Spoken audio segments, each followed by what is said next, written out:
He was a decorated fighter pilot in 2 wars.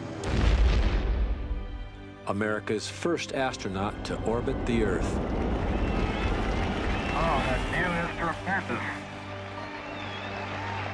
A United States Senator. And now is about to become the oldest person ever to fly in space. Take a journey back in time. Godspeed, John Glenn. And into the future. With John Glenn, American hero.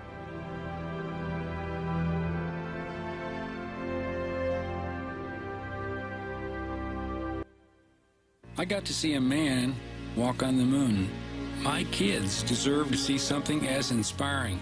NASA and its worldwide partners will soon launch the first stages of the International Space Station.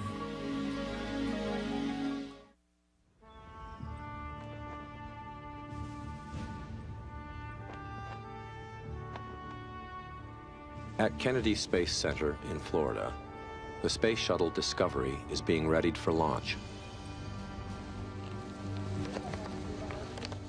This mission, which NASA calls STS-95, is packed with scientific experiments. The international crew of 7 includes astronauts from Japan and Spain. On 2, 1, 2.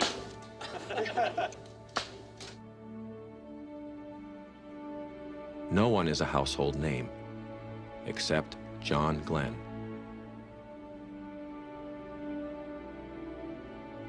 His presence has generated intense public interest and rekindled nostalgia about the early days of the space race. This is Friendship 7. The sky above is completely black. I can see stars, though, up above. I do not have any of the constellations identified as yet. Over. At the National Air and Space Museum in Washington, D.C., visitors are pausing longer to inspect Glenn's Mercury spacecraft, Friendship 7.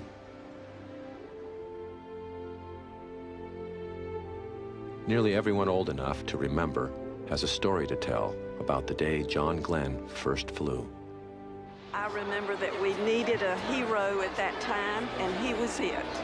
I know that a couple of people had gone up in space before, but the fact that somebody would actually go around the Earth seemed especially exciting. You always wondered if he was going to make it back, what was going on up there. You know, you just, every news report, watching it all day. I've always had a little bit of claustrophobia, and I thought I could never crawl in something that size and go that far into the dark. I admired him to do it. Of the 7 original Mercury astronauts, 3 are now gone. Gus Grissom lost his life in an Apollo launch pad fire in 1967. A brain tumor took Deke Slayton's life in 1993. Alan Shepard died of complications from leukemia in 1998. John Glenn was the oldest of the Mercury astronauts.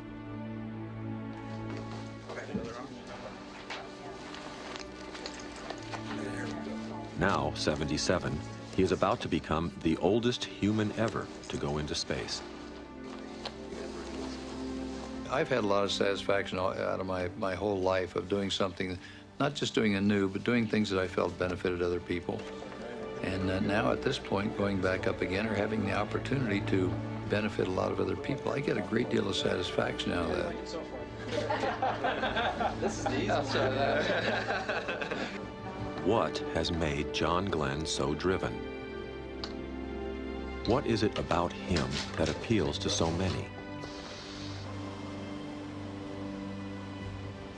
Will this second flight be a sentimental voyage celebrating Glenn's heroics of the past? Or the next step towards space in the 21st century?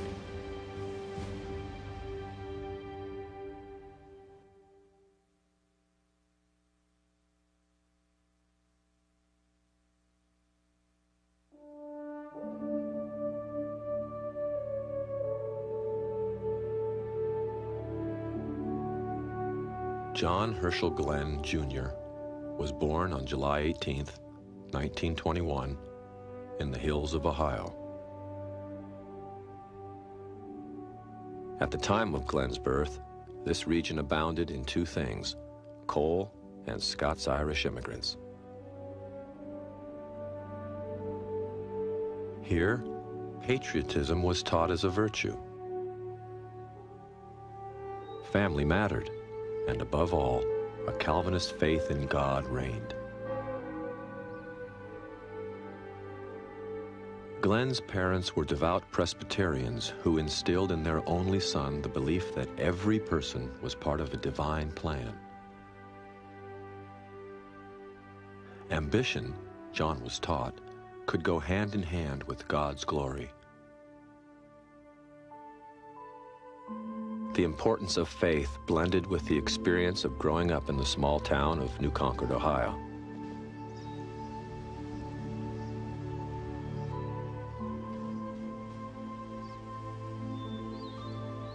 I guess it was the feeling of patriotism and of responsibility to the country that I picked up as a kid in New Concord, and I guess that's been a rather guiding star in my whole life. New Concord also gave John his best friend and his future wife, Annie Castor. I've never known a time I did not know Annie. Our parents were good friends and visited back and forth, and Annie and I literally were in playpen together. After high school, they enrolled at the local college and began talking of marriage. Annie was a music major. John wanted to be a doctor. But a Sunday in December 1941 changed those plans. I was driving up to the chapel that afternoon, a Sunday afternoon, to hear Annie's organ recital. And I heard news on the car radio, so I stopped and listened to the broadcast. And I didn't tell Annie about that until after her recital was over, but what I had heard on that Sunday afternoon was Pearl Harbor had been bombed. That was December 7th.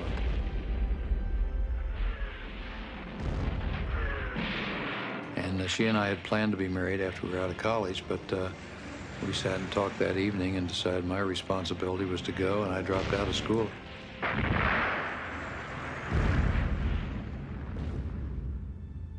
After the attack on Pearl Harbor, Glenn signed up to become a pilot. In training, he made two close friends. One was Monty Goodman from Pennsylvania. The other was a tall Texan named Tom Miller. They all excelled as pilots. We got singled out in the squadron because we were so highly motivated to be the best in the squadron. John was what we considered a time hog. That terminology is used for a person who's interested in flying at all costs. In other words, on his day off, he would go out and fly. Glenn now had two loves in his life, flying and Annie Castor. At the end of flight training, Glenn married his childhood sweetheart. A year later, Glenn, Goodman, and Miller flew their first combat mission over the Marshall Islands. On the very, very first flight we went on, we were all dead set on making a good attack, of course, and it was a ground attack, came in on a glide bombing run with the Corsairs, dropping bombs. And standard procedure was as you came in and made your bomb drop, then you pulled off the island and went out so many miles on a certain bearing, and then you started circling for a rendezvous of all planes. And Monty didn't show up at the rendezvous. War making became very, very personal after that point. He came back from that mission and wept unashamedly. At the same time, Glenn said, not only about Goodman's death, but about other deaths that he, of course, encountered during his long military career, that after a while, you don't get hardened to it, but you do realize that you can't change fate, and that it is your duty, if you want to remain sane, to move on. And ultimately, that's what Glenn did. Over the course of 2 wars, Glenn flew 149 combat missions and was highly decorated.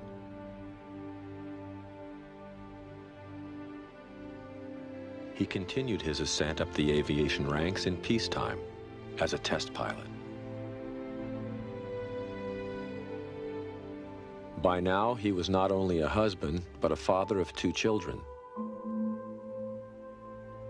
In 1957, he found himself assigned to an office job. But what Glenn really wanted to do was fly.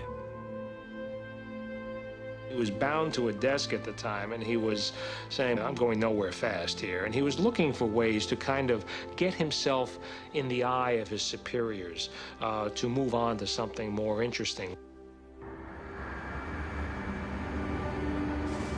Glenn sold to the Pentagon the idea of a publicity stunt, Project Bullet, a supersonic flight across the continental United States, which set a new speed record. He gets out of the plane, and immediately he becomes a rather famous individual. He was just a press agent's dream as far as quotes and things like that. He had that perfect combination of kind of, you know, youthful charm and good old country boy kind of aw shucks nature about him, and yet combined with a very highly honed and finely tuned technical skill. Name that tune! Soon afterwards, he was invited to appear in 2 national TV game shows, I've Got a Secret and Name That Tune. Name this tune. You know the name of that song? The Chicken Reel. The Chicken Reel. You are right. They always teamed people up on that program. Eddie Hodges later was the juvenile lead in the original cast of Music Man. Was my partner on that. He was a 10-year-old boy. We'd like to make you an honorary den, Father, if you'd like to be. Well, that'd be fine. I'd be very honored. Thank you very much. Thank you, sir. Now, if you'd raise your right hand, I'll administer the oath. All right, fine. Excuse me, sir. Right 2 fingers. Only two fingers. All right, fine. Repeat after me. All right. I, Major John Glenn, Jr., I, Major John Glenn, Jr., promise to do my best, promise to do my best, to do my duty, to do my duty, to God and my country, to God and my country, to be square, to be square, and obey the law of the pack. and obey the law of the pack. Here's your pen. You find a spot there to pin it on? There must be some room there somewhere.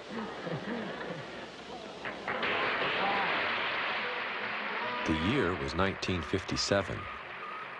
The same year, Russia shocked the United States by launching into space a satellite called Sputnik. What do you think of the Russian satellite, which is circling the Earth at 18,000 miles per hour? Well, to say the least, George, they're out of this world, but this is really quite an advancement for not only the Russians, but for international science. I think we'd all agree on that. It's the first time anybody has ever been able to get anything out that far in space and keep it there for any length of time. And this is probably the first step toward space travel or moon travel, something we'll probably run into maybe in Eddie's lifetime here at least. Eddie, would you like to take a trip to the moon? No, sir, I like it fine right here.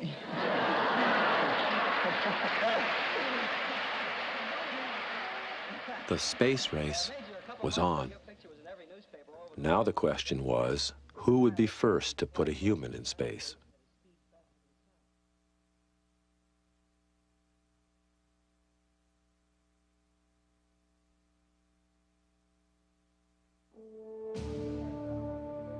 On April 9th, 1959, NASA presented 7 men who were willing to go where no one had gone before. Take pictures now. At first glance, they all seemed similar, but Glenn quickly began to stand out. I'm a Presbyterian, Protestant Presbyterian, and take my religion very seriously, as a matter of fact. We're placed here with certain talents and capabilities. It's up to each one of us to use those talents and capabilities as best he can. It was exactly what people wanted to hear. It's as if Glenn's performance kind of washed over the other astronauts as well. You could almost see the sidelong glances that he was getting from his colleagues there, but it became pretty obvious as the press conference wore on that the questions were more and more being directed toward Glenn. Some of the guys were mumbling about, John's PR ability. And as I remember, we were given each a chance, and we took turns answering. And John did better. I got on this project because it'd probably be the nearest to heaven I'd ever get, and I wanted to make the most of it. My feelings are that John has great charisma, and he's had, at that time, he had had a lot more experience with the press than anybody else in the group. And it showed, I think.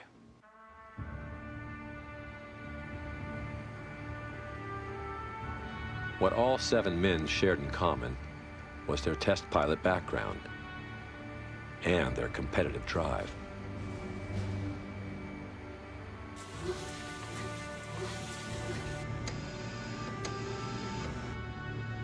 We were all very highly motivated. We all had been test pilots. Each one of us thought we deserved to be #1 in whatever was going to happen.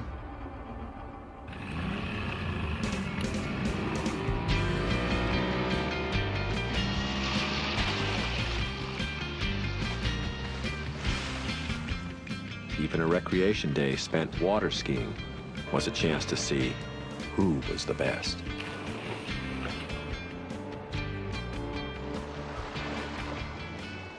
There was another tension among the 7. Celebrity status had led to skirt chasing by some of the astronauts, which came close to being exposed as a national scandal. Glenn helped convince a reporter not to publish the story, then let his fellow astronauts know that their behavior had to change. This is a bunch of pilots. They get together and drink and carouse and generally behave in a manner that is viewed by Presbyterians as unbecoming. And that's the way John felt about it, and he let everybody know. He stood up for what he thought was right, and that's one of the things that I admire about him. Glenn's stance further distanced him from most of the others. Then, NASA officials, trying to determine who would fly first, asked the astronauts their own opinion in a secret ballot. It was one popularity contest Glenn did not win. When Alan Shepard was eventually selected to fly first, Glenn was crushed.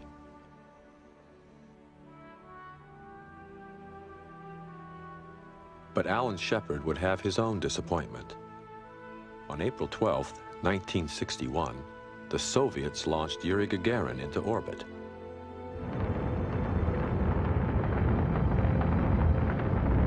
The first human to venture into space was neither Glenn nor Shepard, but a Russian. Glenn now set his hopes on being the second American to fly, but that assignment went elsewhere too, to Gus Grissom. When Grissom was selected as #2, it really devastated him. I think he had a feeling that he had failed, and it was kind of embarrassing to him to be out among people. And one day we had a little conversation out here in the yard, and I said some rather harsh words to him about the fact that he was running his family into the ground by not taking him out, and just because he was hurt because he didn't get the first day. And I said to him at that time, I don't know what you're so upset about. Shoot the flight that's going to count is the guy that goes around the world instead of just being pooped up and fall back. It was Glenn's good fortune to be chosen for America's first attempt to orbit the Earth. This was a longer and far more dangerous mission. And Glenn would be riding a more powerful rocket, the Atlas, an intercontinental missile originally designed to carry a nuclear warhead. It was a rocket with a history of spectacular problems.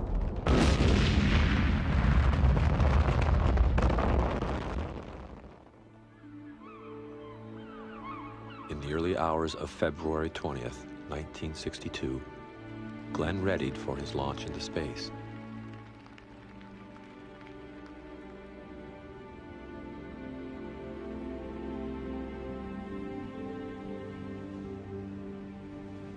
Although the flight had been scrubbed 10 times before, people still lined the beaches. Millions more were watching at home on their television sets.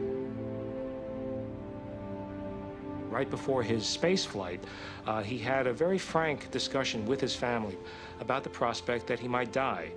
And he was very concerned that his children not blame anybody, not blame God if he were to die. The idea was that he was doing what he loved. He was doing something important for them, for their country. And he really felt that if that were to happen, it is the hand of fate. Nothing can be done about that. Mercury capsule, go. All pre-start panel lights are correct. The ready light is on. Eject Mercury umbilical.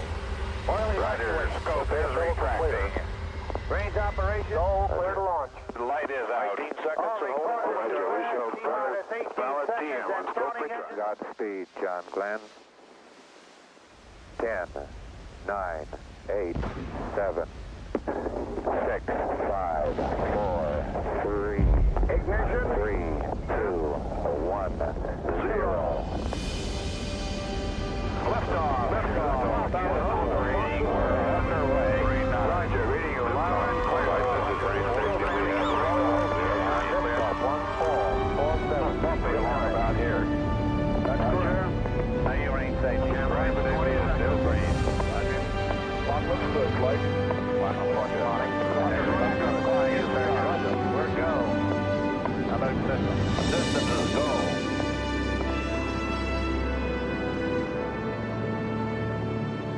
Roger, 0G, and I feel fine. Capsule is turning around. Oh, that view is tremendous.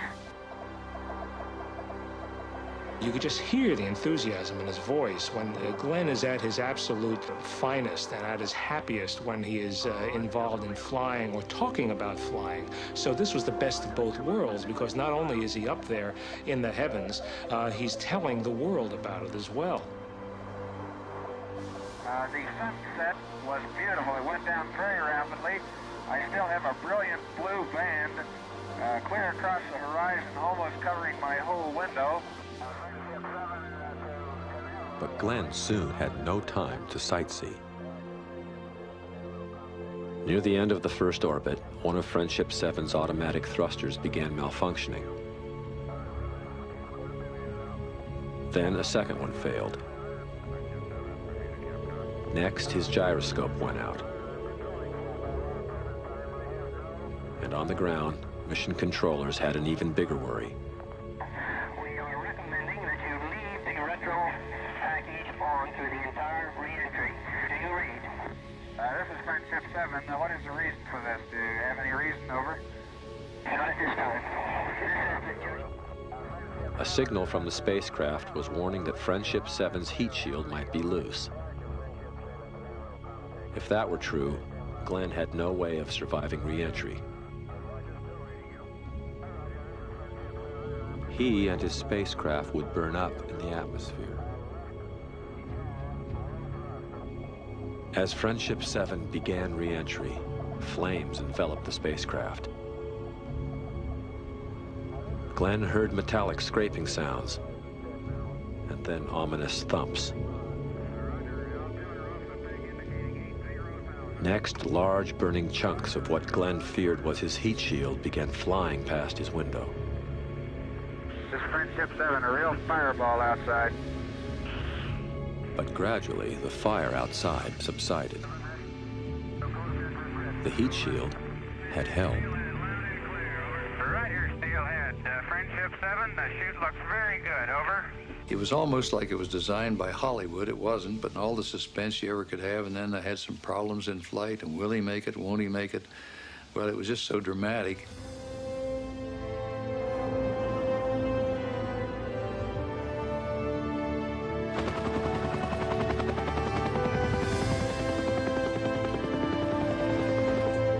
After Glenn was retrieved from the ocean, he was whisked away for a medical exam to see what effects space might have had on his body.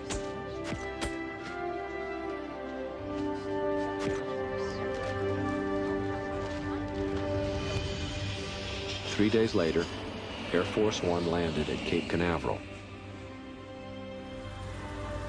President Kennedy had come to pay homage on behalf of a grateful nation.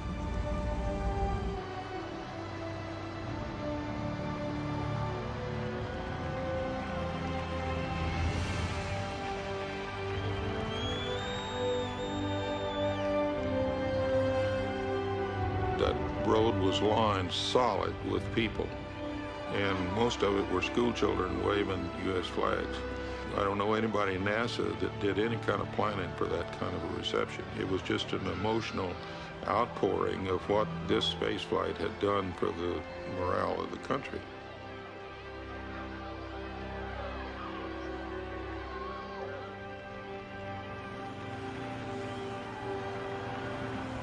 The celebrations, which included a giant Friendship 7 cake, were just the beginning. Glenn and his family flew back with the president to a rainy Washington.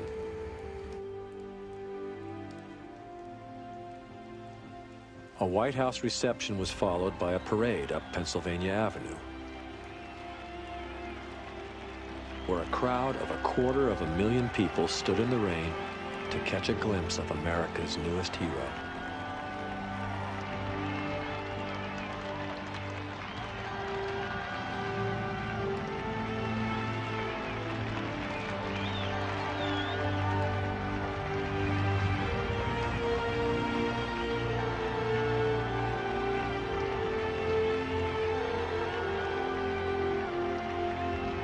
We could hardly believe when we came back, you know, the excitement, and both here in Washington and ticker tape parade in New York. It was something thrilling to see for this country, for people to feel that way.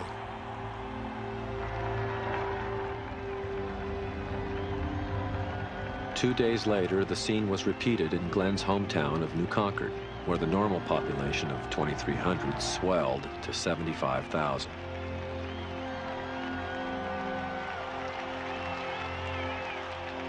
The parade ended with an appearance at Glenn's hometown college, where the astronaut, with his proud parents seated on stage, held an impromptu press conference. I'd like to know whether you'd back up your dad on this. When we were here the last time, he was asked whether or not you would go to the... I disclaim any credit for anything my dad said at that time. Caught up in the celebrations, Glenn had no way of knowing that his career as an astronaut was already over. Says, quote, John H. Glenn is a born astronaut whose physique could enable him to withstand the pressures of space flight until the age of 55. How do you feel about that, sir?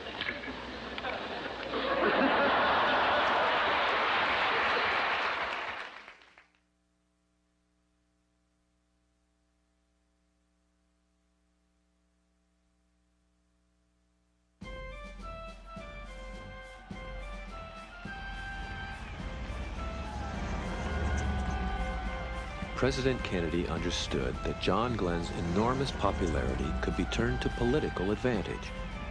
But how? In September 1962, Kennedy paid a visit to Houston, Texas, where NASA had opened its new Center for Manned Space Activities.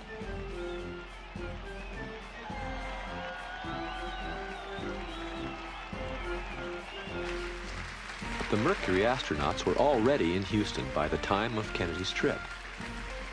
They had been treated to a Texas-style welcome, complete with Stetson hats. Kennedy had come for a first-hand inspection of the progress being made toward putting a man on the moon.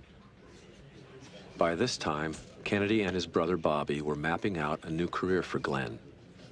His next destination, the Kennedys had decided, would not be the moon, but the U.S. Senate. Glenn figured that, well, the skids are greased. You know, basically, as far as he was concerned, here's a win-win proposition. I'm a hero astronaut.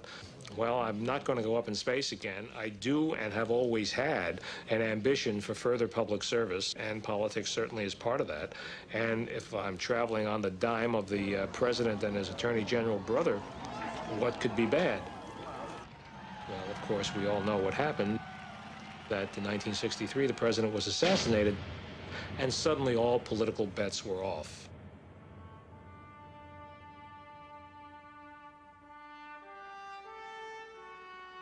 Glenn was chosen to represent the astronauts at the funeral. There was a line went clear out across the East Plaza here, and Annie and I were there, and we came up, and his body was lying in state in the rotunda, and it was a very moving experience. Distraught over Kennedy's death, he sought comfort the night before the burial at a memorial to another fallen president. The Lincoln Memorial at night, if you haven't been there, is almost like going to church, I think. It's almost a religious experience.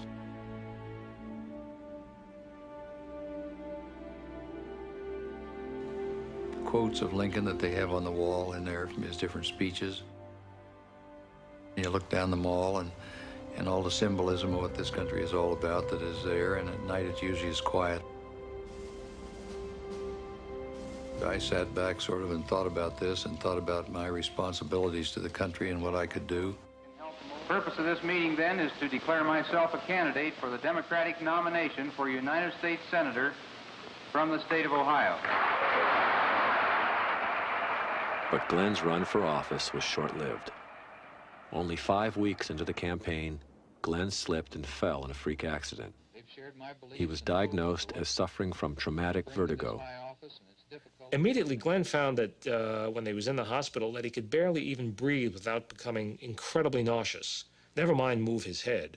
The doctors said to him, "There's very little we can do except wait to see whether or not this gets better. We should tell you that in 25 to 30% of the cases, there is residual permanent damage." Unable to walk, let alone campaign, Glenn, from his hospital bed, withdrew from the race. I've delayed this decision as long as possible. In fact, too long for many of the people that have worked on it, in the hopes that my recovery might accelerate. But this has not happened. Some of his supporters who thought that perhaps he was looking for an easy way out were very critical of him for pulling out so quickly. These people, however, didn't know John Glenn, because this was something that even today he talks about with gritted teeth. He hated the idea that he would have to quit. By 1968, Glenn was back on the campaign trail. Not for himself, but for Robert Kennedy's presidential bid. Glenn was a prominent presence for Bobby. Bobby needed him, he needed Bobby, but there was a deep affection between the two men.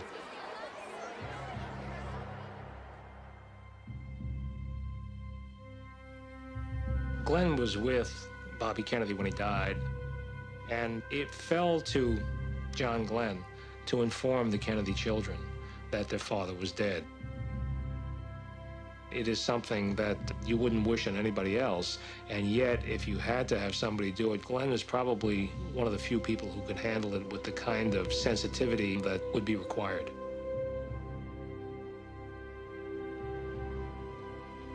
As painful as Robert Kennedy's death had been, the experience on the campaign trail stirred anew Glenn's own passions for public office. It took 2 more attempts, but in 1974, Glenn was elected to the United States Senate. He has been there ever since. The most popular senator in Ohio's history. He also made a run for the White House in 1984. Yet compared to his glory days as an astronaut, Glenn's political star has not shined as brightly. I think personally that it was always difficult for John to be a good politician, because I think there are some areas that he just would not negotiate on. In my view, that's a great trait. For a politician, I'm not so sure that's very good. Chairman. Above all, Glenn prides himself on his integrity. But he came under attack in 1990 when he and 4 other senators were implicated on charges of using improper influence on behalf of failed savings and loan businessman Charles Keating. We've already spent a year investigating this matter, and each of you has come to know all there is to know about my conduct. I was very bitter at that time because it was so unfair. It was a very expensive thing for the lawyers' bills and everything. It was the low point, I guess, in my life because my ethics and my morality and my what I thought was right and wrong were being challenged. I acted honorably, I behaved honestly, and I have neither tainted my own reputation nor tarnished the reputation of this body. The investigation's final report slapped Glenn's hand for using bad judgment in arranging a luncheon between Keating and Speaker of the House Jim Wright. Yet the report concluded Glenn had done nothing wrong. That was a low point, one of the very low points in my life. That year and a half, we came out of it okay, and I was reelected, and so that's it. I think now is good from some historic perspective. 7 years later, in 1997, Glenn announced his retirement from public office. The reason for retiring, he said, was his age. It wasn't that I was afraid of another run. It was, as I said, at that particular time, there is just no cure for the common birthday. Thinking of history still to be written, Glenn has donated his papers and mementos to Ohio State University. They include his father's World War I helmet, his Friendship 7 joystick, and an old Stetson shaped to Texan standards by Lyndon Johnson. And he finished it off by saying, and you'd never get by in Texas unless you got a little dimple in it right here. John Glenn may have been retiring, but he had already set in motion a plan that would exploit his age and send him on his next adventure.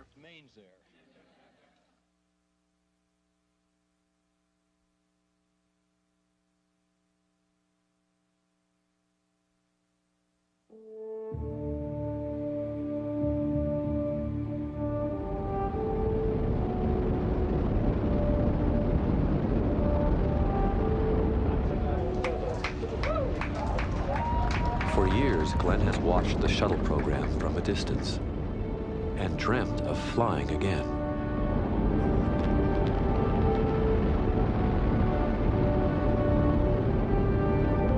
When someone who has risked their life countless times for our space program and for our country comes to you and asks, I'm willing to take the risk of spaceflight and serve my country again, because I think we could do more to benefit the lives of older Americans. Can I go? If that person proves that they have unique blend of experience, expertise, and excellent health, the answer is certainly yes. And therefore, but saying yes had not come easy. NASA Administrator Dan Golden had agonized over the decision for a year and a half. I was really concerned because it was an incredibly bold proposal. And I was concerned, would we have a health problem? And There were all these issues, and I knew Tom Millard, and I called him and I said, my God, can we really do it? How do I get him off this kick? One Sunday, I received a call from Mr. Dan Golden, and he said, I need some help with that friend of yours. Said he's the most persistent guy I've ever known, and he's driving me out of my mind. He wants to go back in space again, and my heart says yes, but my mind says no. And that's when I told him, he said, you know, you're fighting an uphill battle because he's going to be a pressure that I'm not sure I can help you with. Glenn wanted a justifiable reason for a second flight, and medical research has been his ticket. There are a lot of things happen to the younger astronauts up there when they're in space now. There are 50-some things that the NASA has charted so far, changes in the human body or the blood and so on, that occur when you're up there in space. If I bring back good information in the limited areas that we're going to be looking into on this flight, in the muscle changes and sleep changes, things like that, then it's a start toward encouraging NASA and the scientists to look into these areas more. Many in the science community are skeptical of the validity of the research, yet at the same time supportive of Glenn taking a victory lap. John Glenn has talked an awful lot about the medical benefits of his mission, and I think it's difficult for the scientific community to place much credence in that. But I think it also says a lot about John Glenn's modesty and his greatness as an American, that he's not going to claim what's basically his. He's a hero, and he could fly on there simply by saying, "Hey, it's John Glenn, I want to go." It's particularly significant that you have John Glenn, America's first person to orbit the Earth, flying on basically what's going to be the last mission that we fly before we start building the International Space Station. So John Glenn's flights are really sort of the bookends on an era of American space exploration, because when John Glenn comes back from his second flight, we're going to start working on an International Space Station, which is going to be the effort of much of the human race rather than simply of the United States.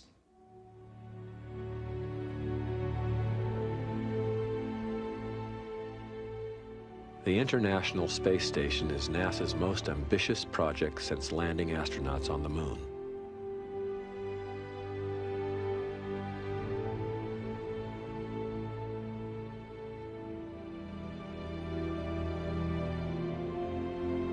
The station, a multinational venture for scientific research in space, comes with a price tag estimated between $20 and $25 billion.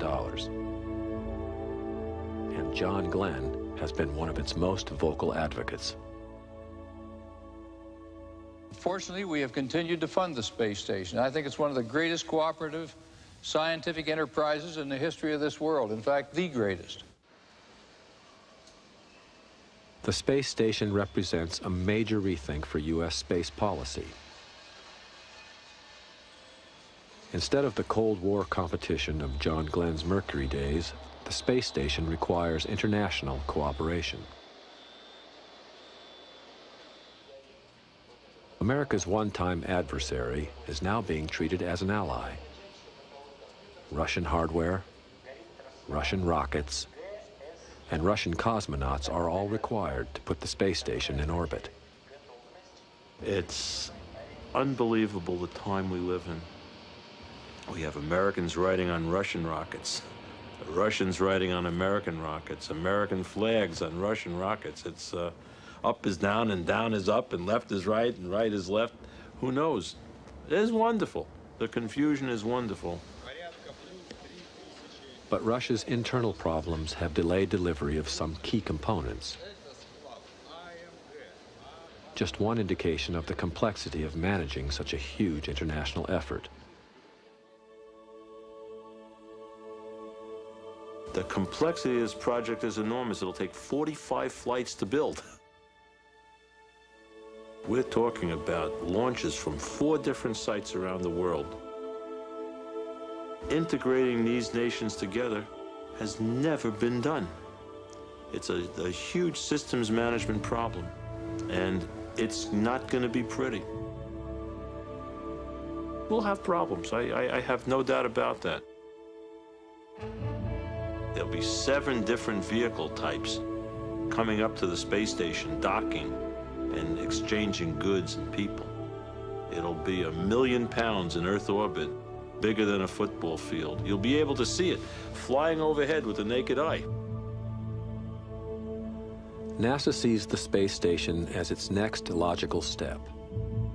But a step to where? This is really a big engineering experiment to discover how you can build these large, complex structures in space, and also how do you organize an international team to do that, because ultimately people want to go to Mars, and they're assuming that Mars is such a large-scale enterprise that that will also involve a lot of countries. So the space station is viewed by some people as sort of like, a stepping stone for building the international relationships that you need in order to mount an even greater expedition.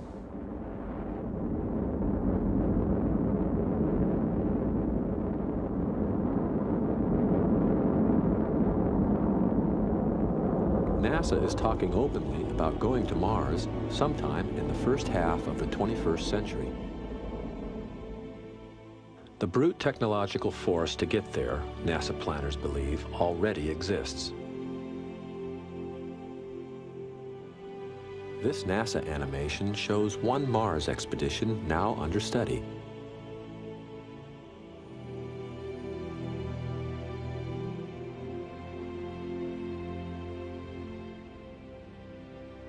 The trip to Mars will take 6 months.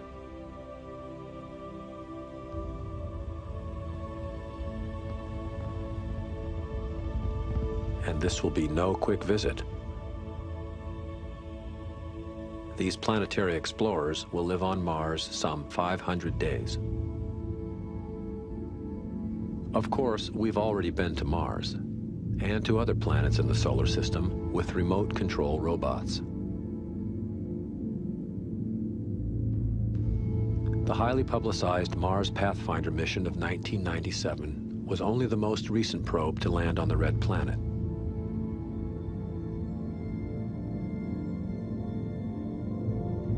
Some of the next generation of planetary robots will be paving the way for human exploration of Mars. We're going to be measuring the radiation environment there, which of course is a potential hazard for astronauts. We're going to be looking at the nature of the soil which is there to see if there are any contaminants which might be a serious problem for human exploration. And we're also taking along a small experiment to make oxygen out of the atmosphere, which is carbon dioxide, as a way to consider the possibility of actually making fuel in situ rather than having to carry it there. So there are a number of things which the robotic program can do to set the stage for eventual human exploration. But there is one concern that no machine can help answer.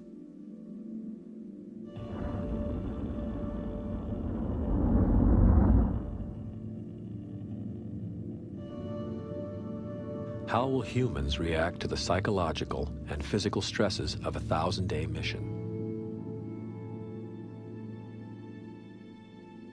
A year will be spent aboard a cramped craft with little to see but the blackness of space. And then there are the debilitating effects of weightlessness.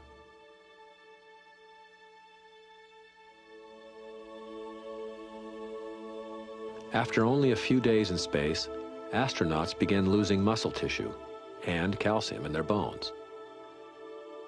The immune system deteriorates, and the circulatory system weakens. It's as if space accelerates aging in the human body.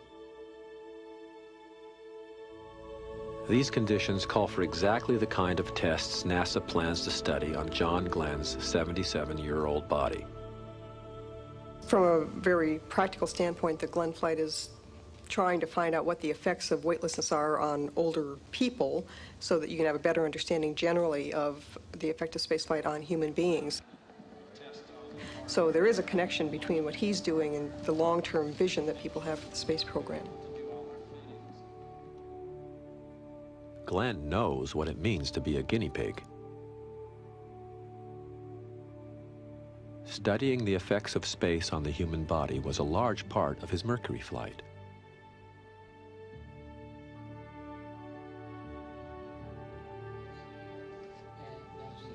Once again, Glenn will be poked and prodded.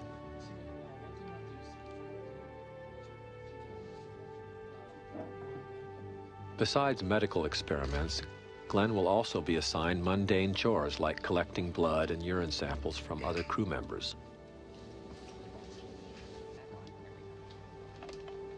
One indication that flying on the shuttle is not always as glamorous as it seems.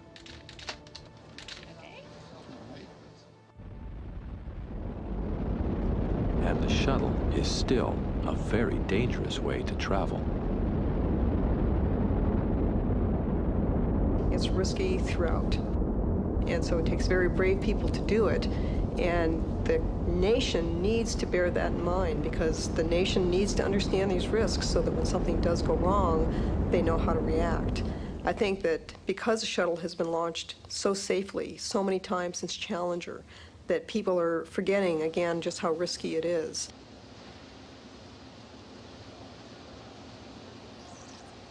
There are few realistic options for escaping from a crippled shuttle.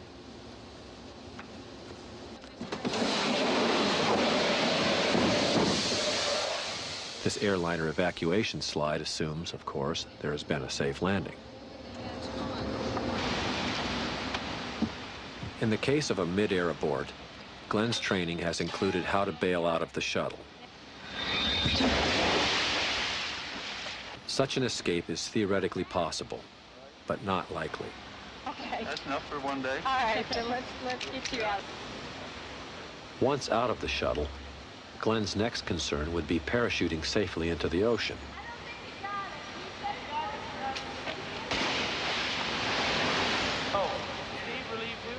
And then staying afloat.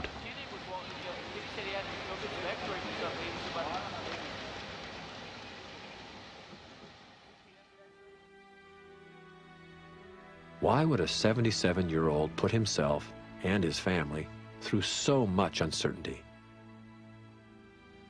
What rewards are worth so much risk?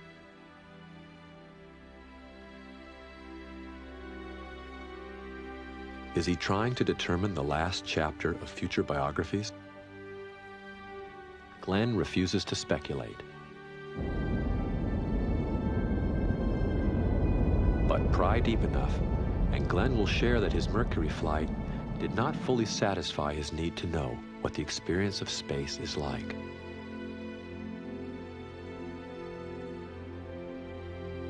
I want to sop up every bit of experience I can on this. I'll have more time. I won't be limited to being just staying in the straps as I was the last time. I'll be able to float across and experience more of this weightlessness and doing things in weightlessness, which is a new human experience in the last 30 years or so. Being able to look out the window and watch things go past on occasion. It's going to be a great experience, so I'm really looking forward to it. I want to bring back some good information that can benefit an awful lot of folks sometime in the future.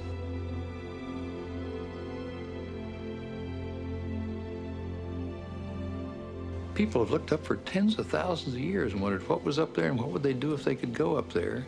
And here we are in our time, in our lifetime. We've lived through starting this whole thing, and now we are using it for the benefit of everybody right here.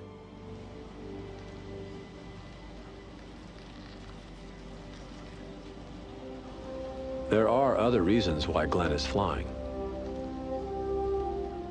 If all goes well, this second flight could be a big boost for NASA's space program and for America itself.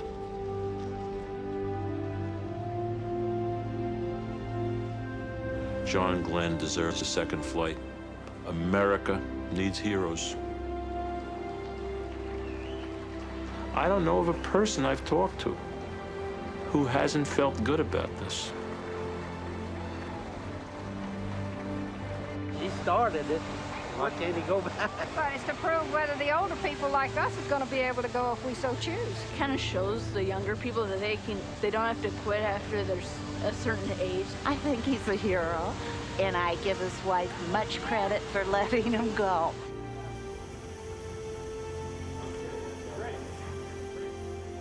He stirs people's spirits. He is intense, yet mild. He's tenacious, but calm. And he brings the spirit of the American people together. Why is this 77-year-old flying again? The real answer may be simply because John Glenn is John Glenn. And for most, that may be reason enough.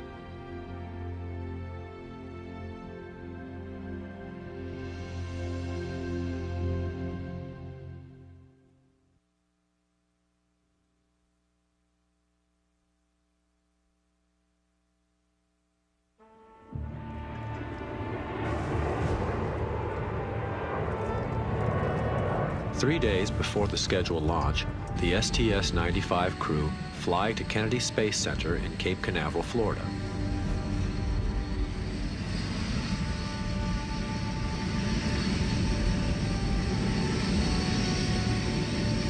This is the beginning of preparations for the final countdown.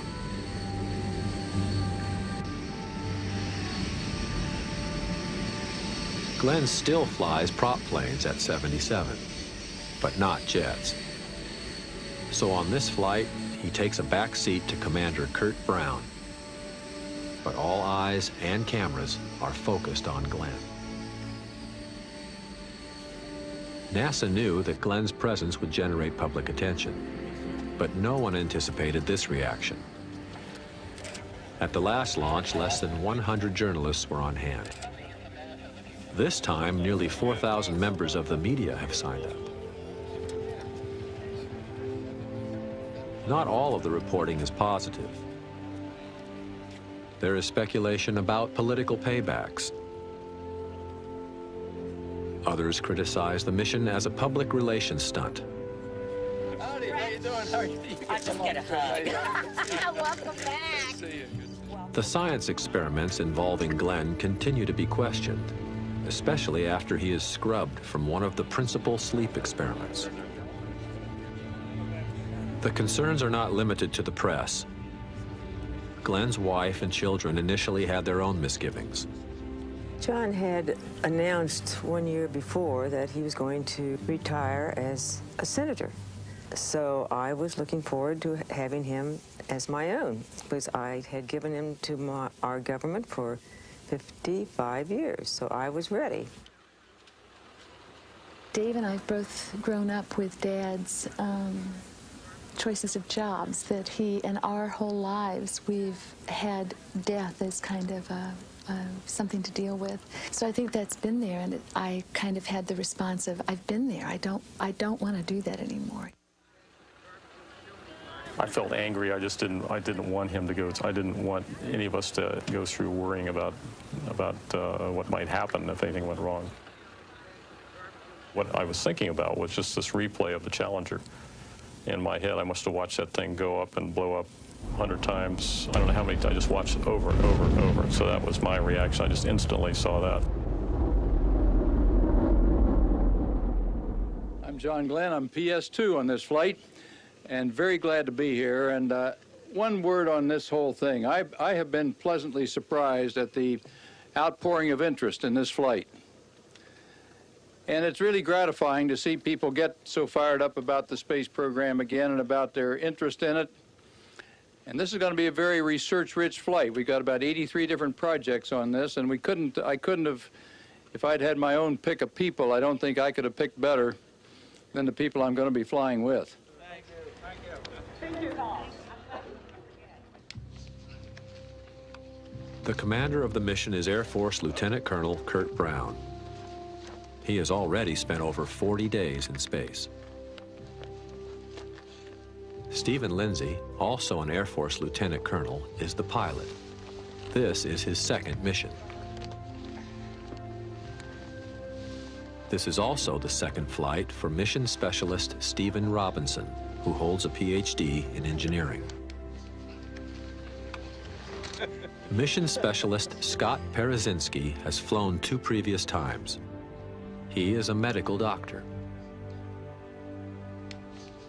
Payload specialist Chiaki Mukai is also a medical doctor. She was the first Japanese woman to fly in space, and this is her second flight. Mission specialist Pedro Duque is the lone rookie on the flight. He will be the first native of Spain to fly in space.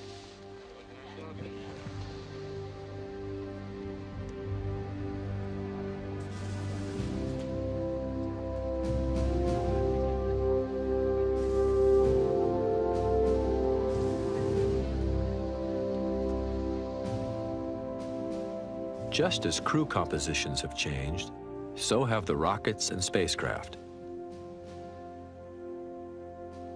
John Glenn's Friendship 7 capsule would fit in a corner of the shuttle's payload bay.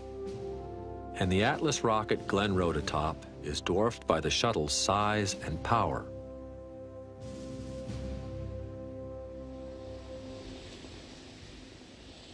On Thursday morning, October 29th, 1998, all systems are go for launch. Worry over a hurricane in the Caribbean has vanished, and the sky is completely clear. This is shuttle launch control. All continuing to go well in our launch countdown this morning for Discovery on mission STS-95. Countdown clock at T-minus 2 hours. This is to be Discovery's 25th flight into space. The power to propel Discovery into orbit comes from its massive engines. The main engines put out 400,000 pounds of thrust. But the real power resides with the two solid rocket boosters, which are strapped to the sides of the shuttle. Each rocket puts out over 3 million pounds of thrust. The massive shock waves generated at liftoff by these powerful rockets are enough to tear Discovery apart. To keep the shuttle intact, some 300,000 pounds of water are dropped into the cavity underneath the pad to absorb the shock waves. The shuttle, fully fueled, is a dangerous place to visit. Spectators are kept at least 3.5 miles away from the launch pad. The safe distance NASA estimates is needed in the event of a near-to-ground explosion. Into the SRO on 212.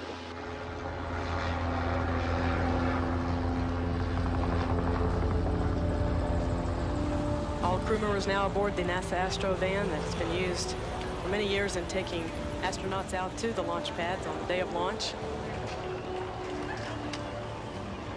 Do expect quite a few visitors on center for today's launch of STS-95.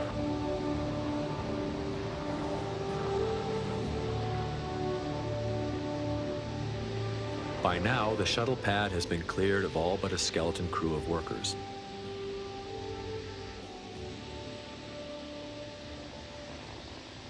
Taking your seat on the shuttle is not as easy as it might seem. Describing the tight squeeze is astronaut Richard Linehan. It's a bit different when you're in a launch configuration. You're obviously on your back with the orbiter's nose pointing straight up in the air. The floor becomes the wall, and the wall becomes the ceiling, and vice versa. And so you have to learn how to crawl in what handholds you can use and where you can put your knees and feet and hands, so you're not touching switches or important things like that, but yet also be able to move around and position yourself to get up into the seat. Behind Commander Brown and pilot Lindsay sit astronauts Duque and Perezinski. Despite being in the back seat, Perezinski is more than a passenger. This is a very demanding position. He, in some ways, needs to know as much as both the pilot and commander, and actually watches what they do in kind of as a reminder guide to them about different procedures that will need to be accomplished. Glenn's assigned seat is down below on what's called the middeck. He'll ride there with Chiaki Mukai and Stephen Robinson. PS2 on board at this time. And there's a senator using the handholds to get himself in. Just bounced right in there, and he's up in his seat. Looks like there's quite a bit more room down on the middeck. Yeah, there is. When they're laying on their backs, they're facing a bank of lockers, and there are no windows down there, so you really can't see anything. You're in a closed space down there. The nice thing about being on the flight deck is the fact that you've got those windows that you can look out and see the sky, things like that. You get a better idea of weather and what's happening on the outside world. As the final countdown approaches, the entire operation has gone off nearly without a hitch.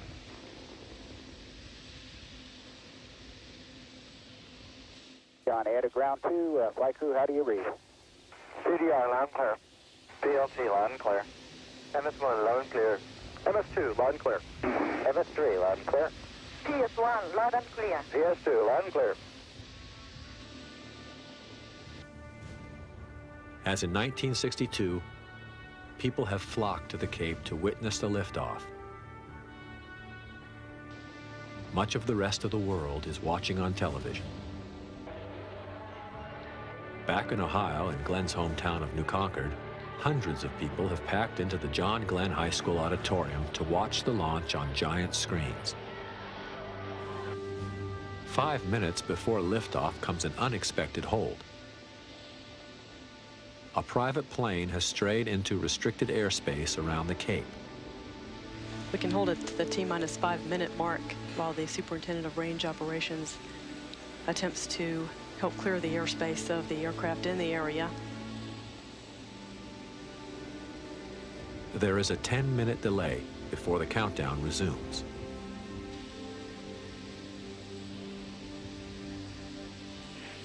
The orbiter flight control systems are being moved through their pre-programmed pattern, and they will be verified they are ready for launch. TLC is go for launch. And TLC is Kitty, I copy, go for launch. The 3 main engines are being gimbaled and positioned for launch. All systems are go for launch at this time, just a few minutes away from the 25th voyage of Discovery with a crew of 7.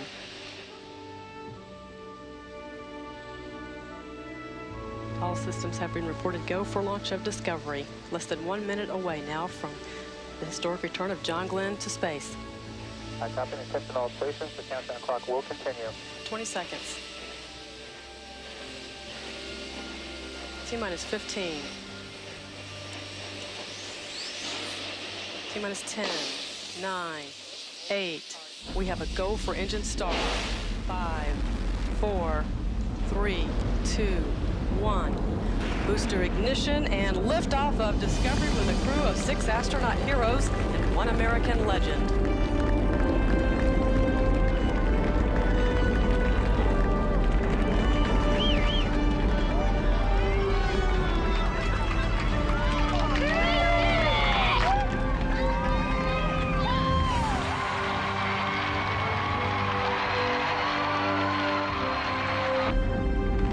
Discovery, roll program. Roger, roll, Discovery.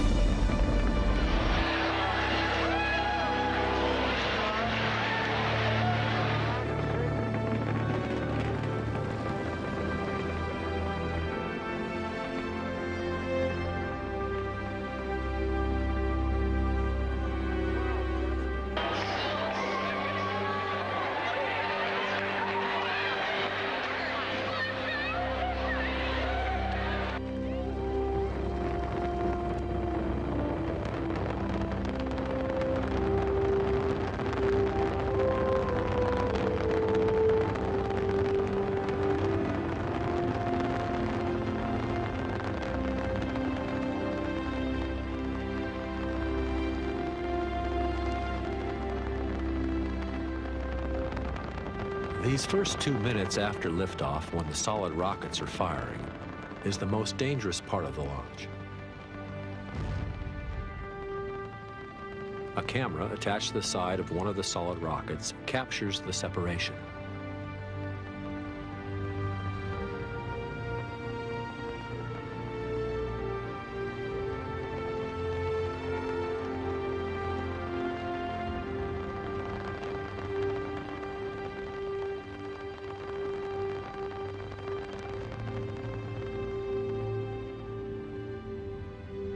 Nine minutes after launch, Discovery is traveling at 17,500 miles an hour. After 36 years, Glenn is back in orbit.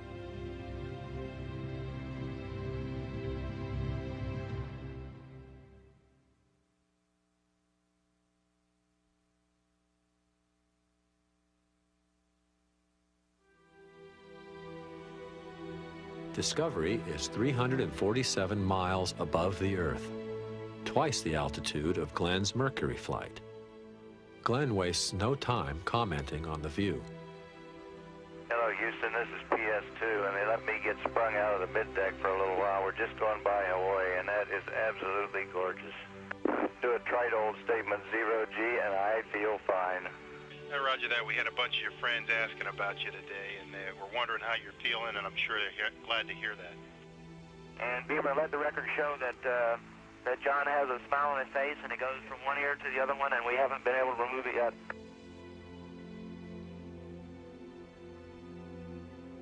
While Glenn celebrates his return to orbit, on the ground there is a worry. A review of videotapes shows that a piece of the shuttle had fallen off during the launch. Just prior to liftoff, after main engine start, what appears to be a panel in the vicinity of the drag chute door came off the vehicle and came in contact with the center main engine bell. We are evaluating at this time We do not expect this to impact your mission. The 11-pound aluminum panel covers the shuttle's drag parachute, which is used to slow the shuttle during landing. The panel had fallen harmlessly onto the pad. NASA had been lucky. Had the metal panel punctured a part of the main engine's nozzle, there could have been a catastrophic explosion right on the launch pad. But what everyone wants to know is how John Glenn is adjusting to space. There's been a track record in the past of a high percentage of the people getting sick, but fortunately the crew has felt fine up here this time, and we've been doing real well. I had my own concerns about that because when I went up before, I was strapped to the spacecraft, and so I didn't really get this free-floating feeling like you have here.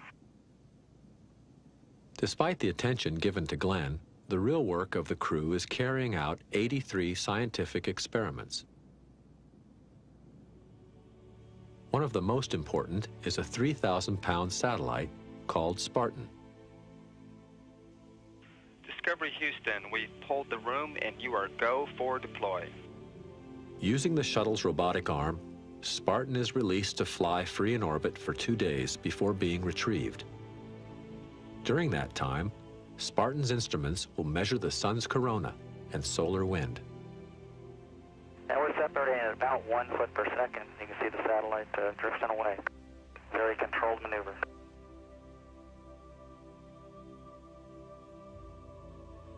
This satellite is called PanSat. It was built by postgraduate naval students, a kind of on-the-job training in how to build a communications satellite.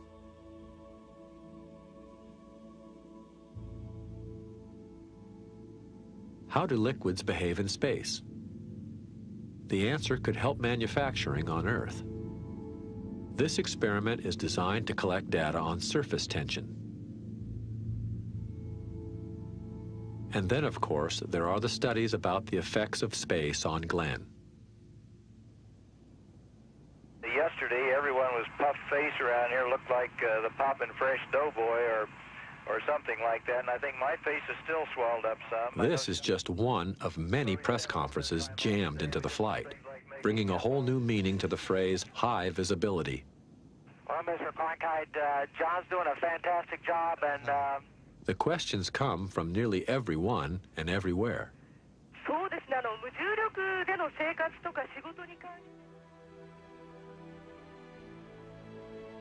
High school students raised on space movies get a chance to compare science fiction with science fact. Commander Brown, when blasting off, do you actually feel the inertia in the space shuttle? Do you feel like we often see on TV when the faces become distorted? Well, first of all, we astronauts, we don't really refer to it as blasting off because that sounds pretty uncontrollable. During the launch, we call it launching, but during the launch, you don't really have the distortion on your faces. That's more for the movies, I think. But we do feel the acceleration of the orbiter. It is very amazing vehicle. We jump off the launch pad and accelerate right up to 2.5 Gs, which means you would weigh 2.5 times than what you would weigh here on Earth. So we do feel the Gs, or the acceleration, but it doesn't really distort our face or anything. There are space chats with comic Jay Leno.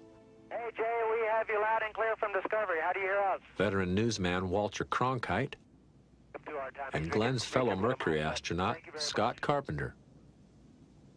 Scott, I think in our next job, we ought to come up here and have a retirement home in space because, you know, you spill food, it doesn't go on your necktie, it just floats out away from you. And, in fact, I got some oatmeal on my glasses the other day. And you don't need a walker up here. You don't need to worry about osteoporosis or canes or anything like that because you just float across the room. There's no such thing as broken hips or anything like that. And if you have trouble sleeping at night, why, it's no problem because you have another night coming up in not more than 45 minutes. So maybe this is a place we could start a retirement home someday. Even NASA's administrator, Dan Golden, takes a turn at the mic. Well, before I ask you a few questions, I have a few messages. First from Annie, ain't going up again. Secondly, You caused trouble with my mother. Last night, my 86-year-old mother called me up, and she wanted to know when she was going into space. And if you think you're tenacious, I don't know how I'm going to tell her no. There are media moments made out of every opportunity. This is Mission Control Houston, and from onboard Discovery during her off-duty time, a very energetic Chiaki Mukai has just begun her exercise period a bit ahead of schedule. She's joined by pilot Steve Lindsay, demonstrating physics in microgravity as a fluid drop can be floated and actually eaten off of a spoon. Halloween falls on the third day of the mission, and the entire crew celebrates, masquerading as John Glenn.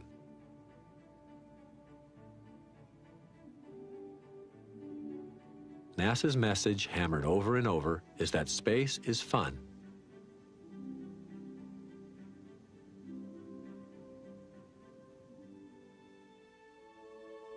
But there is also time for deeper reflection. I don't see how anyone could look out from a spacecraft like this and see the part of creation that we can observe from here, some 350 miles up, and look at the Earth down there and go by it and go around it like this and not be impressed with creation.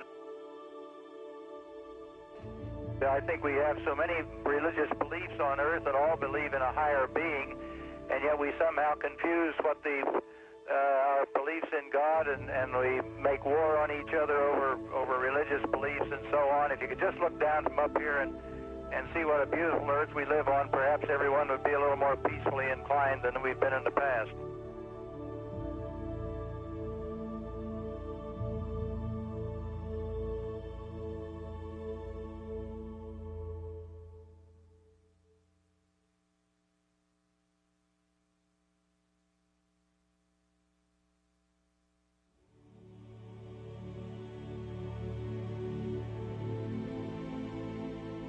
Good morning, Discovery. On Saturday, November 7th, after 9 days in space, Discovery prepares for the return to Earth.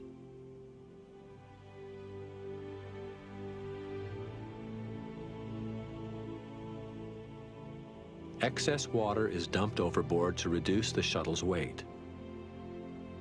And the 44 jets used to fly Discovery are tested. One of them is found to be leaking, but mission controllers believe the problem should not affect re-entry. The larger concern is the missing panel for the drag chute and what it might mean. We think if it comes out above Mach 3, it'll burn off. If it comes out below Mach 3, we think it'll tear off. We also think that you'll be able to see it out the overhead window if it does come out with some mirrors. And again, remember that we think none of this will happen and you'll have a normal entry. Discovery begins its return to Earth. NASA describes the shuttle as an unpowered hypersonic glider, which is one way of saying that the 100-ton shuttle drops out of the sky almost as fast as a brick. First over the Pacific, then the southern part of the United States, across the Gulf of Mexico, and on into Florida, all at supersonic speeds. Discovery speed still continuing to drop. Time to landing now, just 10 minutes, 50 seconds. Discovery Houston, energy, ground track, and nav are go for runway 33, touchdown at 2,600 feet at 205 knots. The 15,000-foot runway awaits. It is longer and wider than most commercial aviation strips, but not by much. And because the shuttle is an unpowered glider, there are no second chances at landing. If the pilot misses the runway, the shuttle would most likely plow into the surrounding swamp. 3 minutes, 10 seconds away from touchdown. Discovery now 68 miles away from the landing facility, traveling at the speed of 600 miles per hour. Commander Kurt Brown at the controls as Discovery continues to track toward a landing. On at the 180, your go for emergency drag chute deploy only. Copy. Word now from the crews on the ground that they've had a chance to look at the aft near the parachute access door, and it appears that the chute pack is intact. As Discovery nears final approach, it announces its presence with 2 sonic booms. By now, the commander has taken control from the onboard computers as the shuttle approaches runway 33.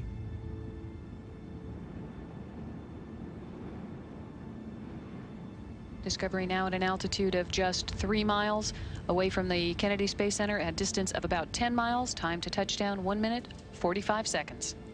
And Houston, we have the runway in sight. Roger, runway in sight.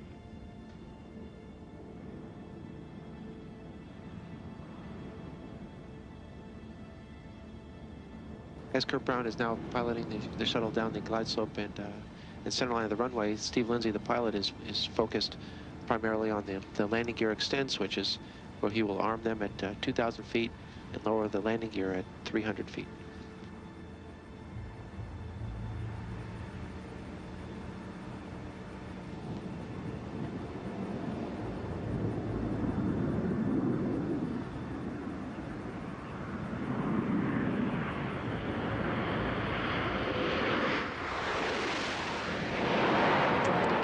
Down and locked.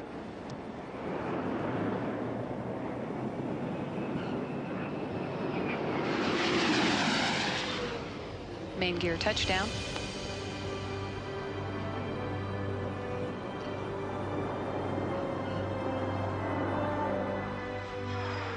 "134 orbits and 3.5 million miles later, mission STS-95 comes to an end. Welcome home, Discovery, from a mission dedicated to improving life on Earth. Beautiful landing, Kurt. Stand by for post-landing deltas.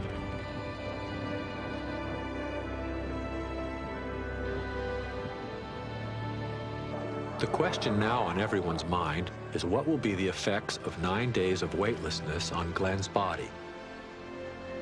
Even younger astronauts can faint when they first stand up after an extended period in space. There had been speculation that Glenn would have to be carried off on a stretcher. He is wobbly and unsure, but he walks under his own power, joining in the traditional ground inspection of the shuttle.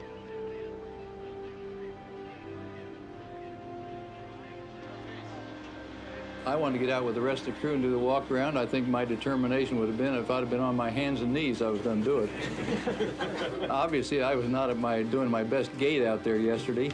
And when you got out, I was you know, not disoriented, that'd be too strong a word for it, but you're walking very spraddle-legged like this so you can keep your balance, because if you get too far one way, you just can't catch yourself fast enough. The pressure on me was just to be there as a crew member more than it was what any other outside perception might be.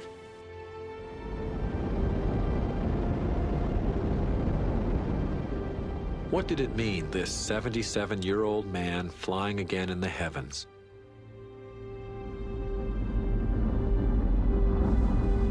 Was it just nostalgia for the past? A calculated press relations stunt? Or the next step in the exploration of space? What is certain is that in 1998, just as in 1962, America was in need of a hero, and John Glenn was there.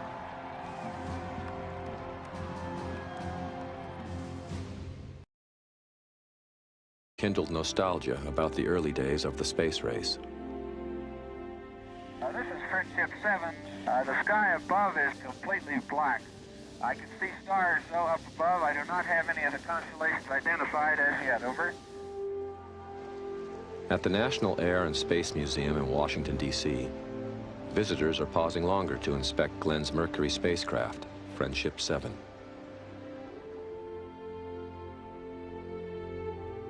Nearly everyone old enough to remember has a story to tell about the day John Glenn first flew. I remember that we needed a hero at that time, and he was it. I know that a couple of people had gone up in space before, but the fact that somebody would actually go around the Earth seemed especially exciting. You always wondered if he was going to make it back, what was going on up there. You know, you just, every news report, watching it all day. I've always had a little bit of claustrophobia, and I thought I could never crawl in something that size and go that far into the dark. I admired him to do it. Of the 7 original Mercury astronauts, 3 are now gone. Gus Grissom lost his life in an Apollo launch pad fire in 1967. A brain tumor took Deke Slayton's life in 1993. Alan Shepard died of complications from leukemia in 1998. John Glenn was the oldest of the Mercury astronauts.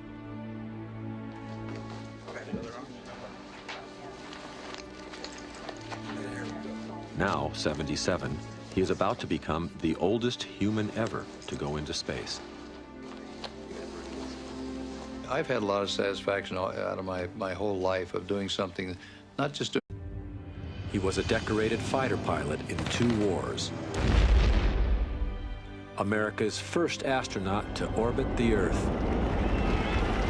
Oh, that view is tremendous. A United States Senator. And now is about to become the oldest person ever to fly in space. Take a journey back in time. Godspeed, John Glenn. And into the future. With John Glenn, American hero.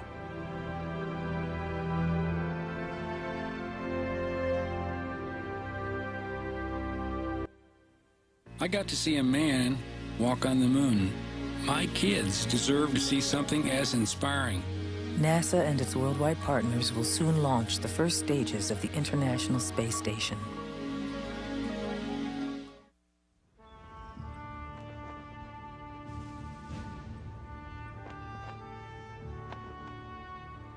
At Kennedy Space Center in Florida, the Space Shuttle Discovery is being readied for launch. This mission, which NASA calls STS-95, is packed with scientific experiments.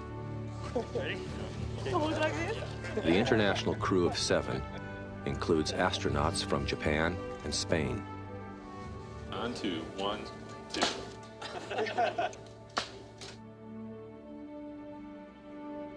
No one is a household name, except John Glenn.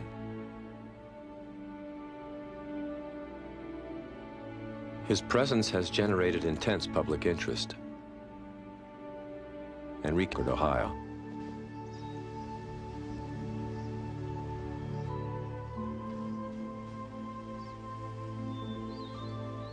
I guess it was the feeling of patriotism and of responsibility to the country that I picked up as a kid in New Concord, and I guess that's been a rather guiding star in my whole life.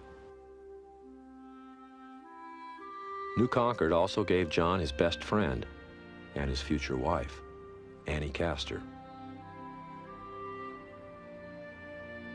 I've never known a time I did not know Annie. Our parents were good friends and visited back and forth, and Annie and I literally were in playpen together. After high school, they enrolled at the local college and began talking of marriage. Annie was a music major. John wanted to be a doctor. But a Sunday in December 1941 changed those plans. I was driving up to the chapel that afternoon, a Sunday afternoon, to hear Annie's organ recital.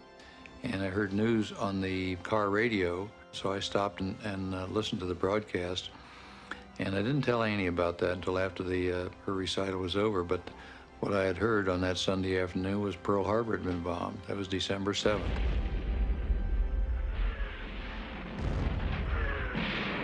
And she and I had planned to be married after we were out of college, but we sat and talked that evening and decided my responsibility was to go, and I dropped out of school.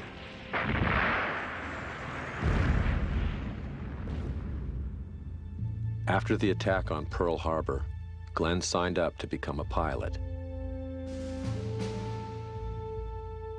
In training, he made two close friends. One was Monty Goodman from Pennsylvania. The other was a tall Texan named Tom Miller. They all excelled as pilots. We got singled out in the squadron because we were so highly motivated to be the best in the squadron. John was what we considered a time hog. That terminology is used for a person who's interested in flying at all costs. In other words, on his day off, he would go out and fly. Glenn now had two loves in his life, flying and Annie Castor. At the end of flight training, Glenn married his childhood sweetheart. A year later, Glenn, Goodman, and Miller flew their first combat mission over the Marshall Islands. On the very, very first flight we went on, we were all dead set on making a good attack, of course, and it was a ground attack, came in on a glide bombing run with the Corsairs, dropping bombs. And standard procedure was as you came in and made your bomb drop, then you pulled off the island and went out so many miles on a certain bearing, and then you started circling for a rendezvous of all planes. And Monty didn't show up at the rendezvous. War making became very, very personal after that point. He came back from that mission and wept unashamedly. At the same time, Glenn said, not only about Goodman's death, but about other deaths that he, of course, encountered during his long military career, that after a while, you don't get hardened to it, but you do realize that you can't change fate, and that it is your duty. Doing anew, but doing things that I felt benefited other people. And now at this point, going back up again or having the opportunity to benefit a lot of other people, I get a great deal of satisfaction out of that. This is easy. What has made John Glenn so driven? What is it about him that appeals to so many? Will this second flight be a sentimental voyage celebrating Glenn's heroics of the past? Or the next step towards space in the 21st century?